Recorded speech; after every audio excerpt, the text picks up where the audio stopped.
El gran predicador Charles Spurgeon dijo alguna vez: poca fe traerá su alma al cielo, pero mucha fe traerá el cielo a su alma. ¿Cómo le gustaría a usted tener una gran fe?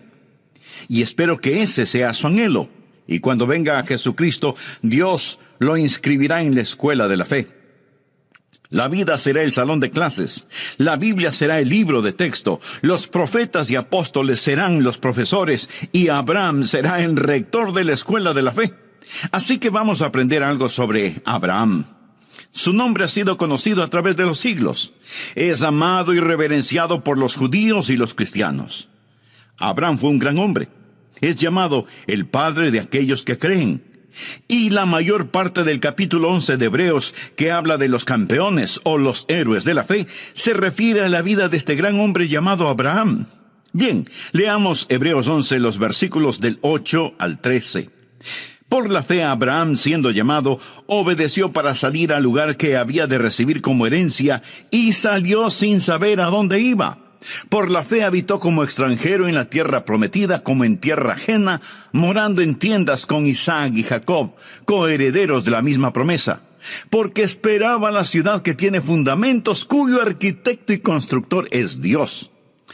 Por la fe también la misma Sara, siendo estéril, recibió fuerza para concebir y dio a luz aún fuera del tiempo de la edad, porque creyó que era fiel quien lo había prometido.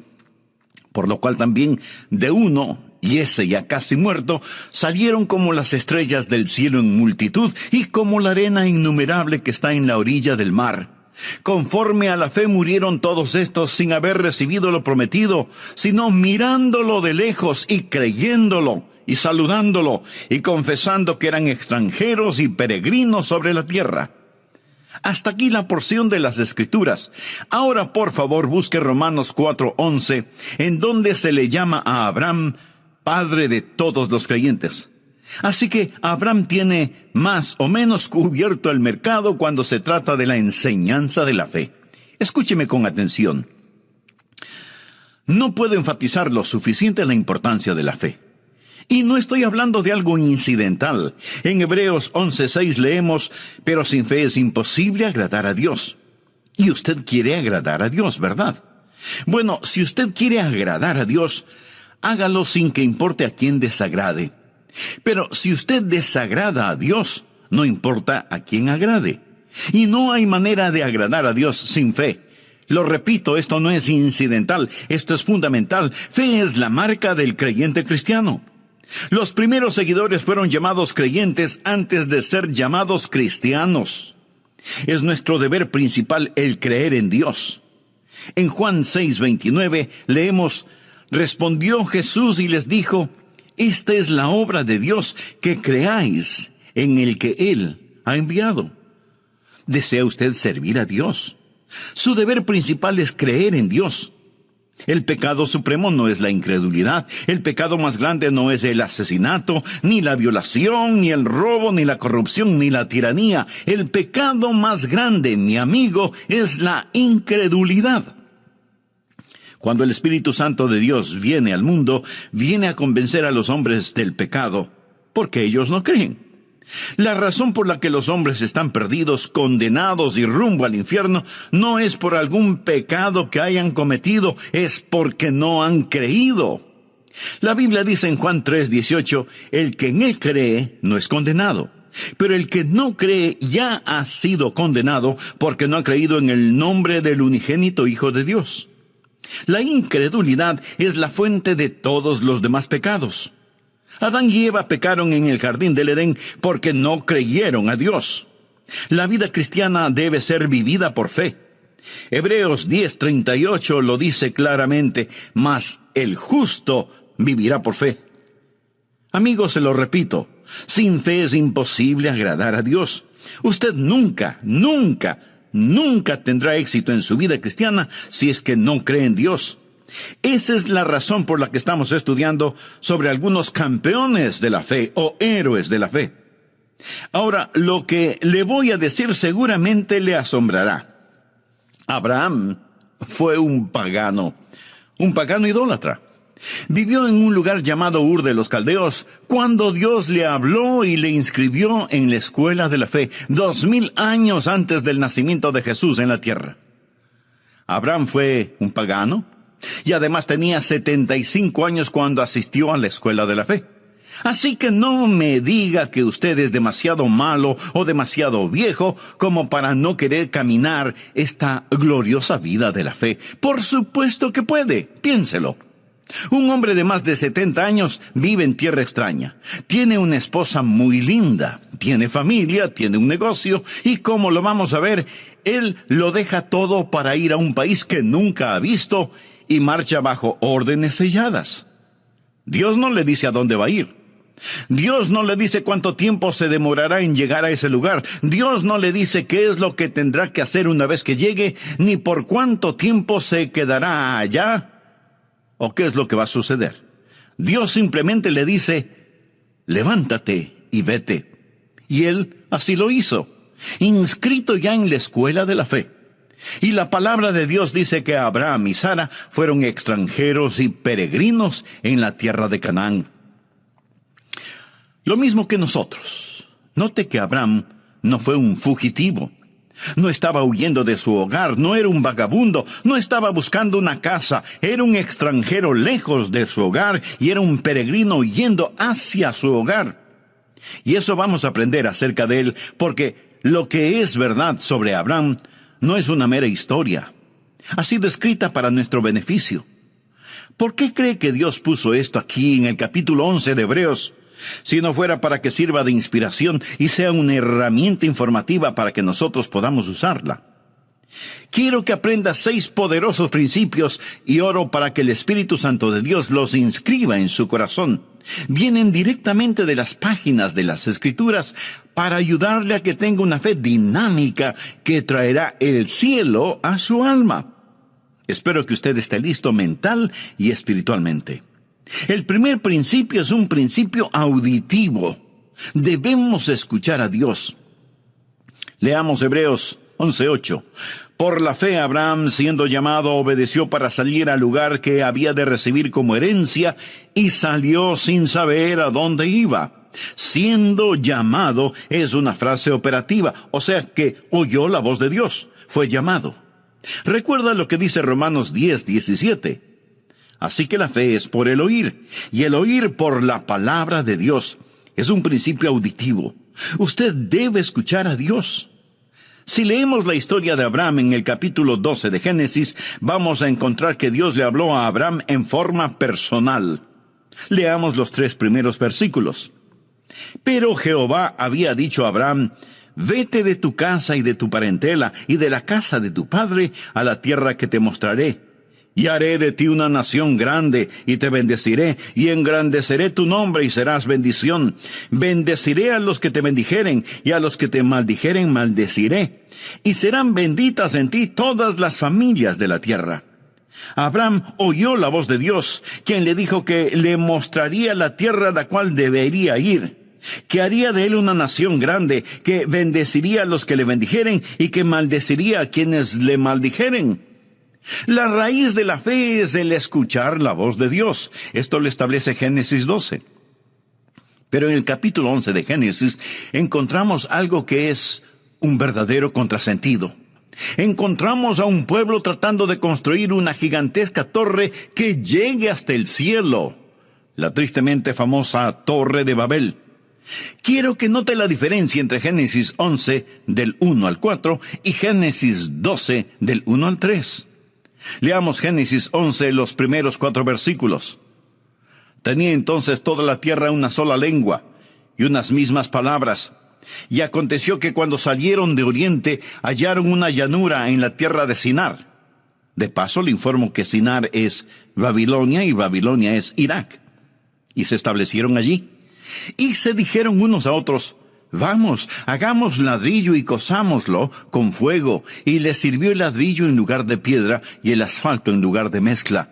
Y dijeron, vamos, edifiquémonos una ciudad y una torre cuya cúspide llegue al cielo y hagámonos un nombre por si fuéremos esparcidos sobre la faz de la tierra. Ahora comparemos eso con Génesis 12. En los 3 primeros versículos, Dios dice varias veces lo que Él hará. Y le dice a Abraham, te llevaré a un lugar especial, te bendeciré, haré de ti una nación grande. En Génesis 11, el hombre dice, hagamos esto y hagamos aquello.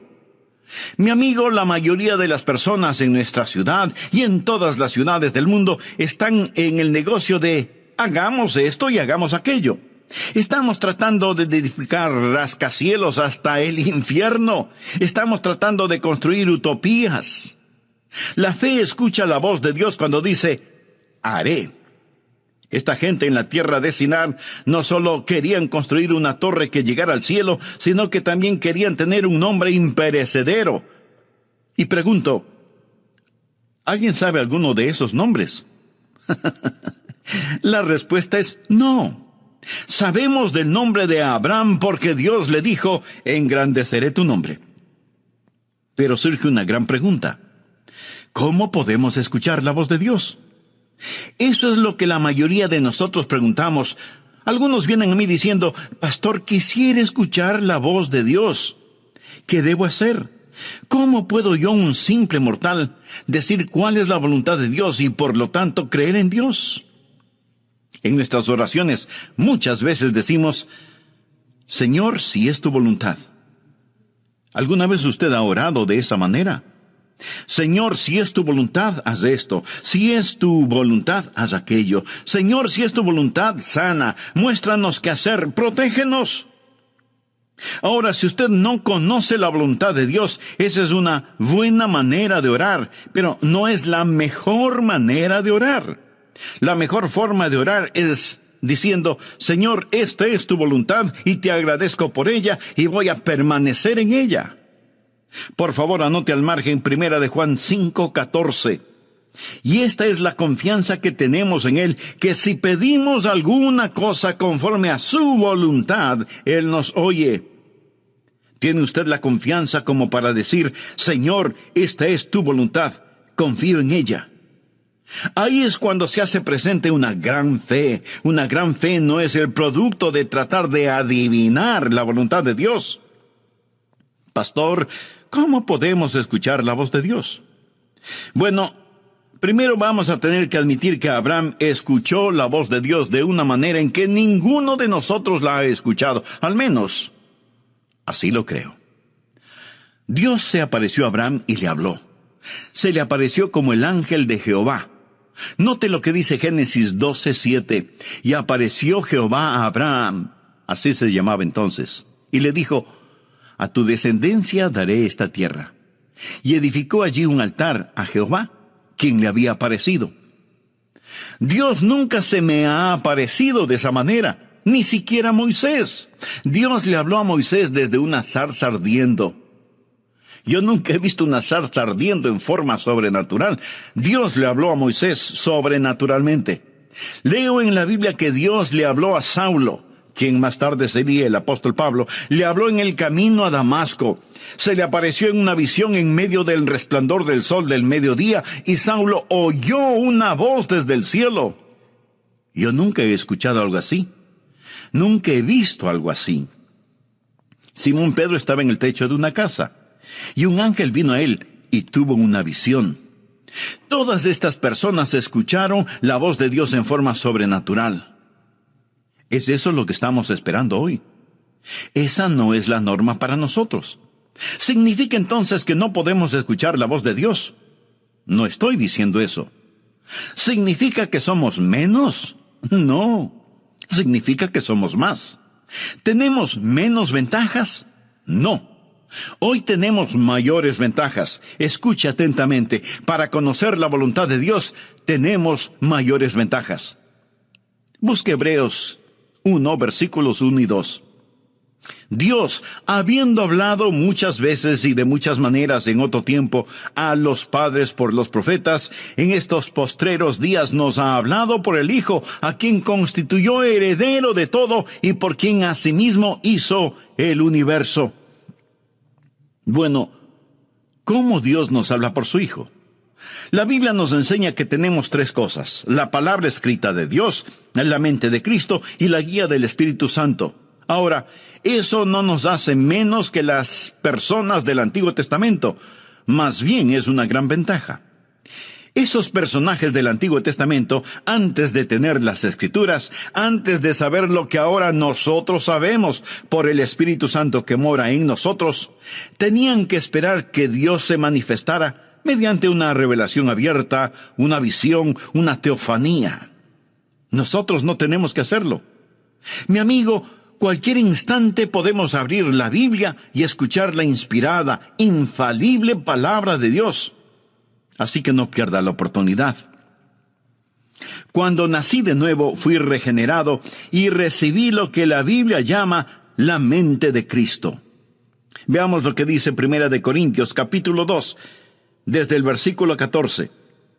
Pero el hombre natural, esto es, el no salvado, no percibe las cosas que son del Espíritu de Dios, porque para él son locura, y no las puede entender, porque se han de discernir espiritualmente.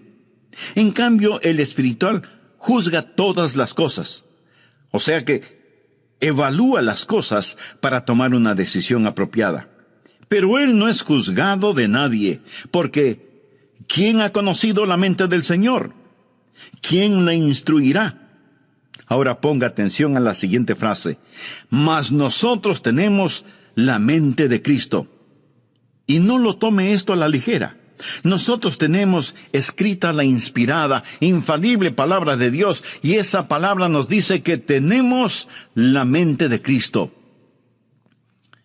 ¿Cómo puedo conocer la voluntad de Dios? Amigo, cuando mi corazón está limpio, mi motivación es transparente.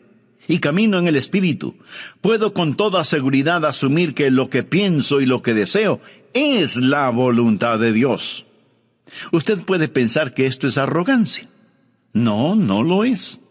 Y déjeme explicarlo. Verá, el diablo quiere ponernos bajo la idea de que nosotros no podemos conocer la voluntad de Dios. Pero por supuesto, sí podemos conocerla. Debería ser una condición natural el que conozcamos la voluntad de Dios. Usted dice, ¿qué pasa si hago algo fuera de la voluntad de Dios? Pues el Espíritu Santo dará la voz de alarma y le dirá, es malo lo que hiciste, has pecado, te has vuelto a esclavizar. Si usted está caminando en el Espíritu, sabrá cuando el Espíritu Santo da la voz de alarma. Ahora, suponga que camina en el Espíritu. No ha pecado, pero Dios tiene un plan diferente para usted. Entonces, Dios se lo mostrará. Pablo hizo planes para ir a Bitinia, pero el Espíritu se lo prohibió. Y Pablo oyó una voz que lo llamaba a Macedonia. Así que tuvo que cambiar sus planes. El punto, mi amigo, es que podemos caminar con Dios. Honramos a Dios cuando creemos en Él y vivimos con confianza. Ahora, si usted duda acerca de algo, espere en el Señor. Y comience a cultivar la rara virtud de la paciencia. No trate de correr más rápido que Dios. Pero, en cambio, corra lo más rápido que pueda hacia Dios y comience a caminar con Él.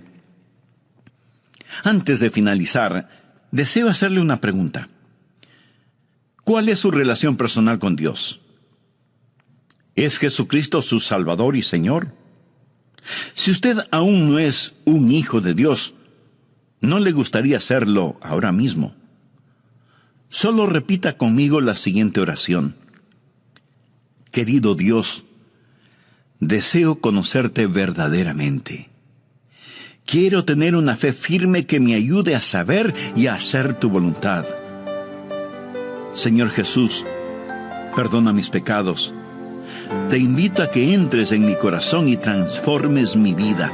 Límpiame, perdóname, sálvame. Señor Jesús. ¿Cuáles son sus metas personales? Tal vez quiere tener suficiente dinero para su retiro, tener una bonita casa y poder gozar de una vida tranquila y sin preocupaciones emocionales o financieras. ¿Cuál es la meta que tiene para sus hijos? ¿Desea que ellos sean famosos y alcancen notable éxito en la vida? ¿Cuál es su meta en lo concerniente a su relación espiritual con Dios? ¿Se preocupa de cómo sus hijos desarrollan un carácter genuinamente cristiano debido a su ejemplo? ¿Dejaría su trabajo presente y aceptaría otro menos importante y con menos dinero si eso ayuda al crecimiento espiritual suyo y de su familia? ¿Cuál es su meta? Impresionar a la gente. ¿En compañía de quién prefiere estar? ¿De los ricos, famosos y mundanos o de los pobres, sencillos y puros? ¿Qué significa para usted buscar primeramente el reino de Dios y su justicia? Mi amigo, hoy continuaremos estudiando 6 principios para fortalecer la fe. Y deseo que Dios le bendiga con este mensaje. Bienvenidos a El Amor que Vale, con el pastor, maestro y autor, Dr. Adrián Rogers, supliendo las necesidades de la gente con la verdad de la palabra de Dios, trayendo personas a Cristo, transformando vidas alrededor del mundo y ayudándole a usted a descubrir el poder del amor más grande, el amor que vale. Acompáñenos. Con nosotros el Dr. Adrián Rogers en la voz del pastor Lenín de Llanón. Estamos hablando de la vida de Abraham, de cómo Dios le habló y de cómo para saber la voluntad de Dios es necesario tener fe y saber escuchar a Dios. Este primer principio lo he llamado el principio audible, porque debemos escuchar a Dios.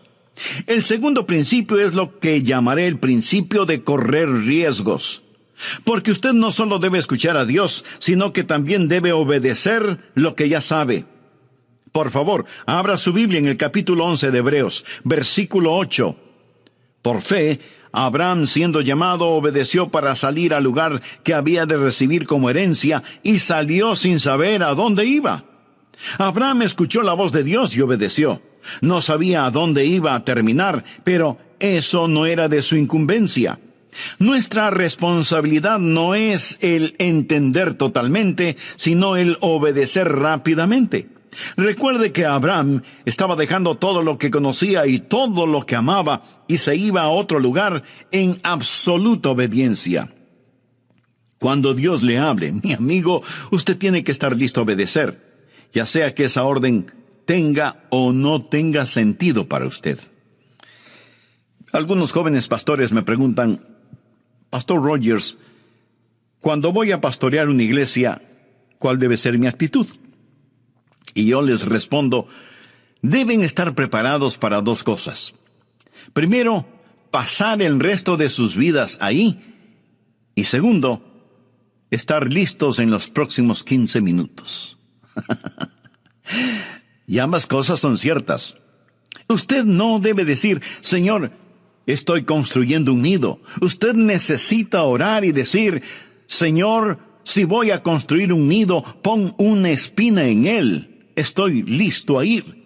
Confiar y obedecer. La única manera de ser felices en Jesús es confiar y obedecer. Y si usted no obedece lo que ya sabe, no le pida a Dios más revelación, porque Dios no se la va a dar. ¿Tiene usted un problema de fe? Si es así, probablemente su problema es de obediencia. ¿Hay alguna confesión que necesita hacer? ¿Hay alguna restitución que debe realizar? ¿Hay una ayuda que debe dar? ¿Hay un testimonio que debe compartir? ¿Hay algún lugar a donde debe ir? Obedezca, obedezca. ¿Desea tener fe? El primer principio es el principio auditivo. Escuche a Dios. El segundo principio es el principio de correr riesgos. Obedezca a Dios. El tercer principio es lo que llamo el principio de valores. Usted debe establecer prioridades. Leamos ahora Hebreos 11:9. Por la fe habitó como extranjero. Se refiere a Abraham. Por la fe habitó como extranjero en la tierra prometida, como en tierra ajena, morando en tiendas con Isaac y Jacob, coherederos de la misma promesa, porque esperaba la ciudad que tiene fundamentos, cuyo arquitecto y constructor es Dios. Abraham era un extranjero lejos de su hogar y era un peregrino yendo hacia su hogar. En ese tiempo, Canaán no era su tierra. Él esperaba la ciudad que tiene fundamentos, cuyo arquitecto y constructor es Dios. Vive bajo una carpa y no entierra las estacas demasiado profundo, porque su lema era: este mundo no es mi hogar, solo estoy de pasada. Abraham tenía una prioridad diferente. Ahora, la razón por la cual muchos no tienen fe es porque sus prioridades son erróneas. Pensamos que la fe es una forma en que la voluntad del cielo se realiza en la tierra. Pensamos que es una manera en que nuestra voluntad se realiza en el cielo. Fe es la forma en que Dios realiza la voluntad del cielo en la tierra. Venga tu reino, sea hecha tu voluntad, como en el cielo, así también en la tierra. Espero que usted se dé cuenta que nuestra ciudadanía está en el cielo, y no debemos estar tan apegados a las cosas de este mundo, porque desaparecerán como humo. Los éxitos más notables del hombre desaparecerán como vapor. Leemos en Filipenses 3:20, mas nuestra ciudadanía está en los cielos, de donde también esperamos al Salvador, al Señor Jesucristo. Si usted está viviendo para este mundo, usted no tiene fe. Santiago lo dice muy enfáticamente: oh almas adúlteras, ¿no sabéis que la amistad del mundo es enemistad contra Dios? Cualquiera pues que quiera ser amigo del mundo, se constituye enemigo de Dios. ¿Es usted mundano y se pregunta por qué no tiene fe? ¿Piensa que Dios va a otorgar fe a sus enemigos? Abraham no fue un amigo del mundo. Cuando usted se vuelve amigo del mundo, entonces usted comienza a vivir mundanalmente. Veamos lo que dice 1 de Juan 2, desde el versículo 15. No améis al mundo, ni las cosas que están en el mundo. Si alguno ama al mundo, el amor del Padre no está en él. Porque todo lo que hay en el mundo, los deseos de la carne, los deseos de los ojos y la vanagloria de la vida, no proviene del Padre sino del mundo, y el mundo pasa y sus deseos. Pero el que hace la voluntad de Dios permanece para siempre. Recuerde que la fe viene por la voluntad de Dios. Piense en eso. Cuando usted se vuelve amigo del mundo y comienza a amar las cosas del mundo, ¿qué es lo que sucede? Que usted se va a amoldar a las cosas del mundo. Leamos Romanos 12:2. No os conforméis.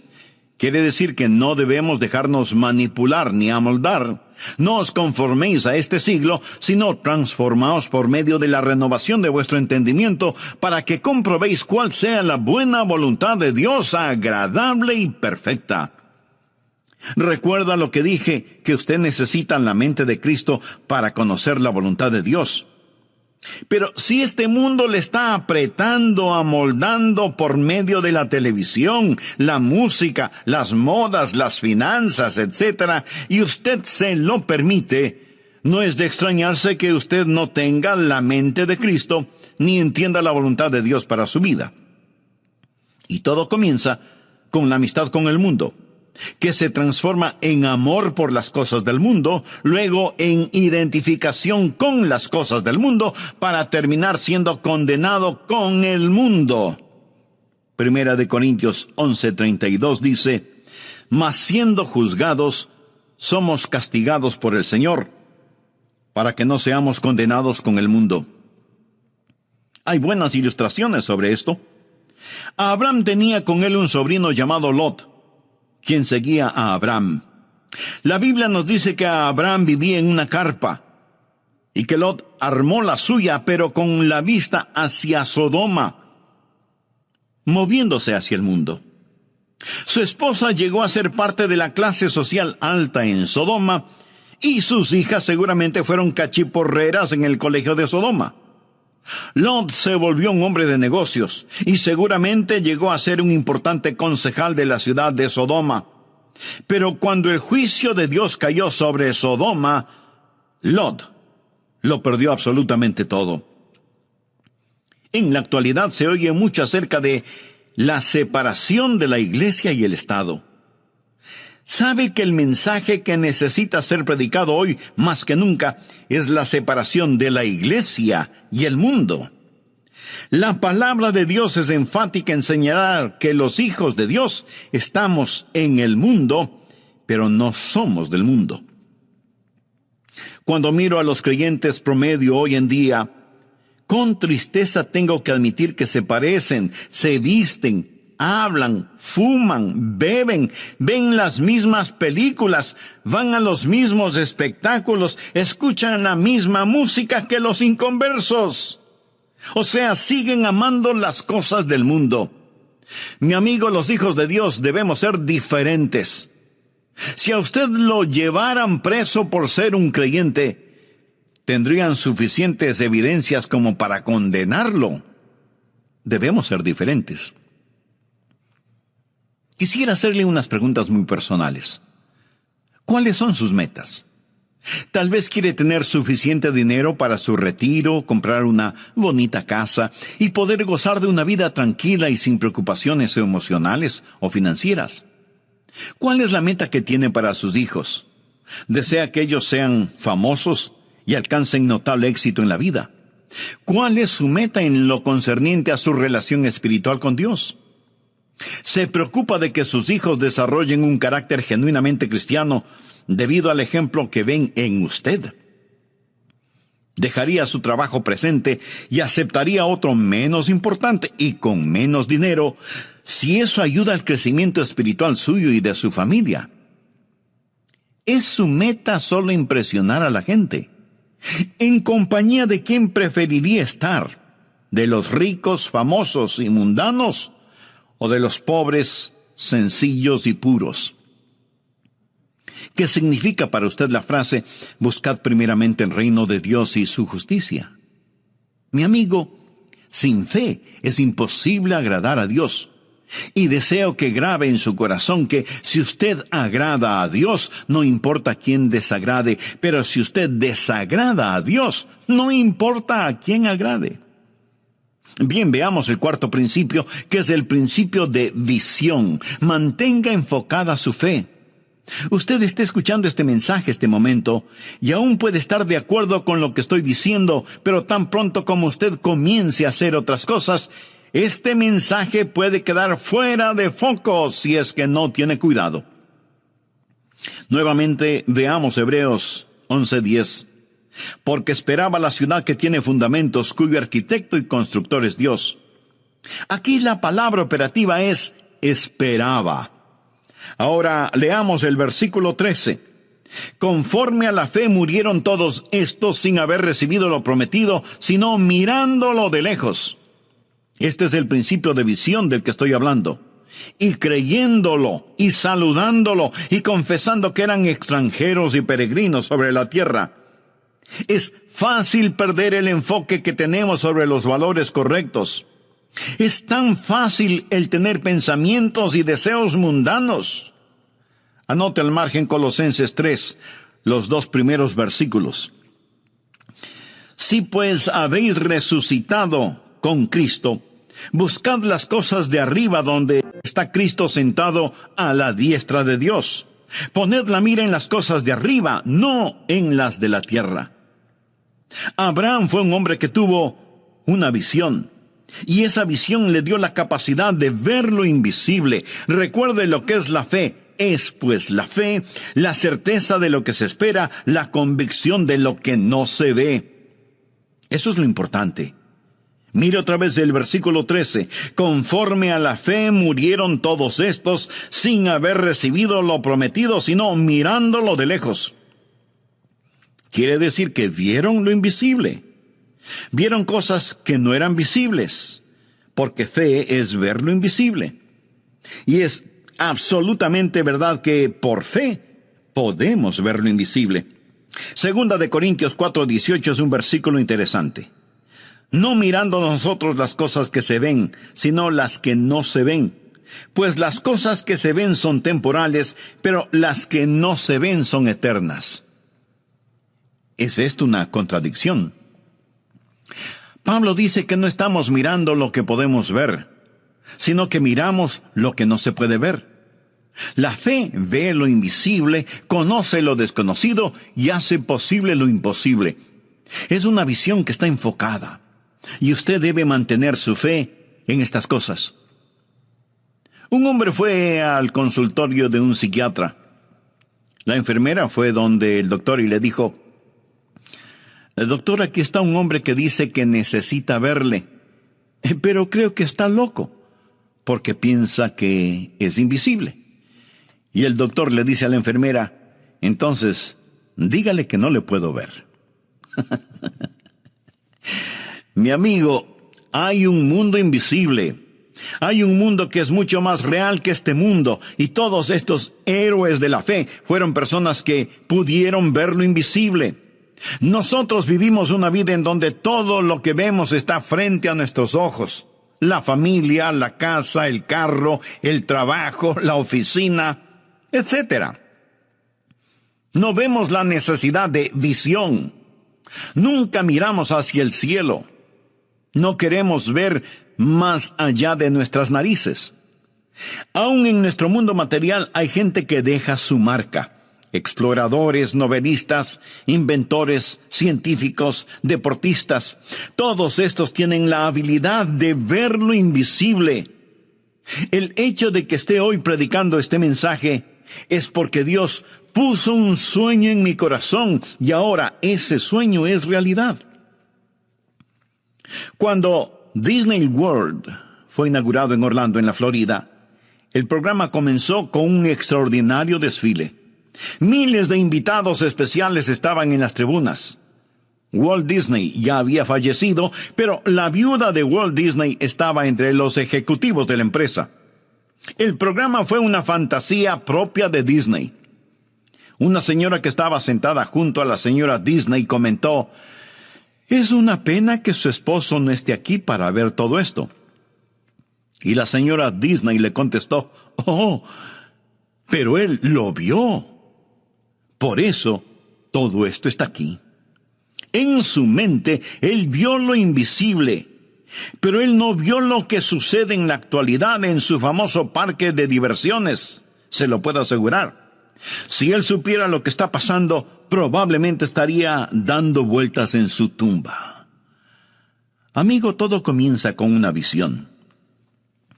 El quinto principio es el principio de vigilancia. Usted debe proteger su corazón. El diablo hará guerra contra su fe. Hebreos 11:11 dice, por la fe también la misma Sara, siendo estéril, recibió fuerzas para concebir y dio a luz aún fuera del tiempo de la edad, porque creyó que era fiel quien lo había prometido. Dios le había dado a Abraham una promesa, pero usted sabe que él y Sara dejaron de mirar a Dios e hicieron cosas muy negativas. Abraham fue hacia Egipto cuando Dios le había puesto en Canaán. Pero Dios puso a prueba su fe y Abraham al principio fracasó en la prueba. Amigo, Dios probará su fe. Una fe que no puede ser probada, no puede ser una fe confiable. La Biblia habla de las pruebas de nuestra fe. Cuando usted vive una vida de fe, no todo es color de rosa. Su fe va a ser probada. Abraham debió quedarse en la tierra de Canaán a pesar de que había hambruna. Si él sabía que Dios lo puso allí, debió haber dicho, aunque pase hambre me voy a quedar. Si Dios me puso aquí, Él me cuidará. Esté vigilante. Su fe va a ser atacada. No siempre va a ser fácil vivir una vida de fe. No crea que todos los salvados están dentro de las iglesias y que todos los perdidos están fuera de las iglesias. No es cierto. En el hogar, no crea que no va a tener ningún problema en su vida matrimonial solo porque tiene fe. En la vida, no piense que no va a tener quebrantos y a derramar lágrimas. Amigo, usted va a enfrentar problemas a pesar de vivir una vida de fe. Pero Abraham retornó a la vida de fe. Vamos ahora al sexto y último principio, el principio de la victoria. Goce de las bendiciones. Hebreos 11:12 dice, por lo cual también de uno, y ese ya casi muerto, salieron como las estrellas del cielo en multitud, y como la arena innumerable que está a la orilla del mar. Sara dio a luz un hijo. El nombre de Abraham es conocido. Su descendencia es multitudinaria. Abraham ha sido una bendición para el mundo. Ha sido una bendición para mí. Dios le dio a Abraham la tierra, engrandeció su nombre. Y ahora piensa en todas las cosas que Dios hizo por medio de Abraham. De Abraham salió la nación judía, los profetas, las escrituras. Y en la carne de la semilla de Abraham vino nuestro Señor Jesucristo. Y todo eso vino por fe. Amigo, Dios quiere salvarle. Y la vida de fe comienza con un paso de fe. Y ese paso de fe es recibir a Jesucristo como Señor y Salvador. ¿Quisiera usted dar ese paso de fe ahora mismo? Entonces le invito a repetir conmigo la siguiente oración. Querido Dios, te pido que me ayudes a dar este paso de fe para recibir a Jesucristo en mi corazón. Quiero ser perdonado de mis pecados. Quiero vivir una vida que te honre a ti y que sea de bendición para quienes me rodean. Señor Jesús, agradezco el que hayas puesto tu misma vida para perdonarme y darme vida eterna. Este mismo momento te recibo